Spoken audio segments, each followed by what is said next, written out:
Lawrence के भाई अनमोल बिश्नोई के अमेरिका के कैलिफोर्निया में हिरासत में ले लिया गया है। अनमोल की तलाश भारतीय एजेंसियों को काफी लंबे वक्त से थी। मुंबई पुलिस उसे बाबा सिद्दीकी मर्डर केस में तलाश रही थी और अब वो कैलिफोर्निया में पकड़ा गया है। अनमोल बिश्नोई पर कई मामले दर्ज हैं। सलमान खान के घर पर फायरिंग केस में भी उसका नाम सामने आया था। एनआईए ने अनमोल का सुराग देने पर 10 लाख का इनाम घोषित किया था और अब ये बड़ी खबर है कि उसे अमेरिका के कैलिफोर्निया में पकड़ लिया गया है। इस वक्त की बहुत बड़ी खबर लॉरेंस गैंग से जुड़ी हुई आ रही है। लॉरेंस के भाई अनमोल बिश्नोई के अमेरिका के कैलिफोर्निया में हिरासत लेने की जानकारी मिल रही है। अनमोल की तलाश भारतीय एजेंसियां सरगर्मी से कर रही थी। काफी लंबे वक्त से उसकी तलाश हो रही थी। मुंबई पुलिस उसे बाबा सिद्दीकी मर्डर केस में तलाश रही थी। अब उसे कैलिफोर्निया में पकड़ा गया है। अनमोल बिश्नोई पर कई मामले दर्ज हैं। सलमान खान के घर पर जो फायरिंग हुई थी उसमें भी उसका नाम सामने आया था। इसके साथ साथ बाबा सिद्दीकी की हत्या के केस में भी उसका नाम सामने आया था। एनआईए ने यहां तक कि अनमोल का सुराग देने पर 10 लाख का इनाम तक घोषित किया था और अब यह खबर बहुत महत्वपूर्ण हो जाती है कि अमेरिका में कैलिफोर्निया में उसे पकड़ लिया गया है।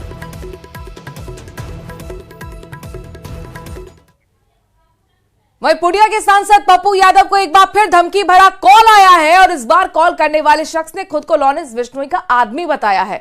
कहा है कि वो अभी पाकिस्तान से कॉल कर रहा है। उसने बताया कि गोल्डी बरार ने उसे फोन करने के लिए कहा और वो बहुत जल्द पप्पू यादव को मार देंगे, नहीं तो वो भाई यानी लॉरेंस बिश्नोई से माफी मांग ले।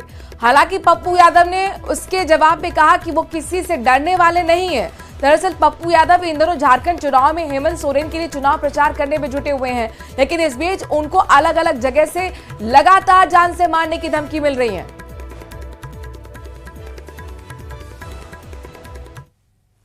तो भेज दिया है, उसका आप मूल्यांकन करें और जो बात कही गई है परिवार को लेके ये सही नहीं है। मैं इसे बहुत गलत मानता हूं। जब मैं घूमता हूं तो मोटरसाइकिल से जाता हूं, जमशेदपुर भी रांची भी मोटरसाइकिल से हम गए। सवाल मेरी जिंदगी का नहीं है, वो तय जहां करे मैं आने को तैयार हूं। मरने का दम है, एक मैदान तय कर ले। लेकिन बार बार कभी मलेशिया, कभी पाकिस्तान, कभी नेपाल, कभी कहीं, जिस तरीके से और सरकार मौन हो।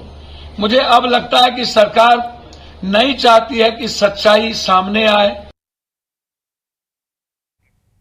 वहीं एक बड़े यूट्यूबर को भी लॉरेंस गैंग की ओर से धमकी मिली है। यूट्यूबर सौरभ जोशी को धमकी भरा लेटर मिला है।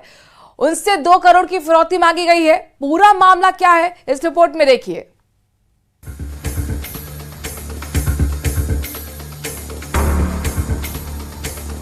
एक बार फिर लॉरेंस गैंग खबरों में है।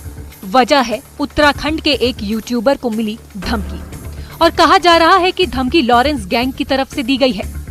देश के प्रसिद्ध यूट्यूबर सौरभ जोशी को लॉरेंस बिश्नोई गैंग के नाम पर धमकी मिली है। गैंग की तरफ से जोशी को चिट्ठी भेजकर 2 करोड़ रुपए की डिमांड की गई। रंगदारी न देने पर सौरभ जोशी के परिवार के सदस्यों को जान से मारने की धमकी दी गई है। पुलिस मामले की जांच में जुट गई है। सौरभ जोशी का कहना है कि उन्हें एक धमकी भरा पत्र मिला जिसमें उन्हें और उनके परिवार के सदस्यों को जान से मारने की धमकी दी गई। 25 साल के सौरभ जोशी हर महीने अपने YouTube चैनल से लाखों रुपए कमाते हैं। उनके 21 मिलियन सब्सक्राइबर्स हैं। नमस्ते सौरभ जोशी, मैं लॉरेंस बिश्नोई गैंग का करण बिश्नोई हूँ। हमारे बॉस लॉरेंस बिश्नोई ने आपको हमारी गैंग को 2 करोड़ रुपए नकद देने का आदेश दिया है। यदि आप ये पैसा नहीं देते हैं तो आपको या परिवार के किसी भी सदस्य को जान से मारने का आदेश दिया गया है। हम 5 दिन तक आपके जवाब का इंतजार करेंगे। इसके बाद भी आपका जवाब नहीं आता है तो आपके परिवार का एक सदस्य कम हो जाएगा। अब पुलिस मामले की जांच कर रही है और ये पता लगाने में जुटी है कि इस पूरे मामले की हकीकत क्या है।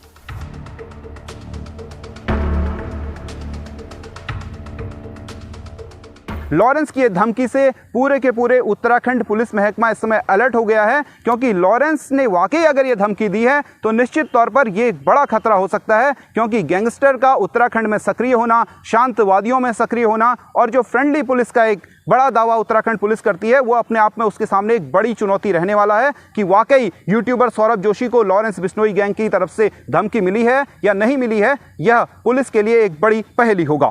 शैलेंद्र नेगी, न्यूज़ 18।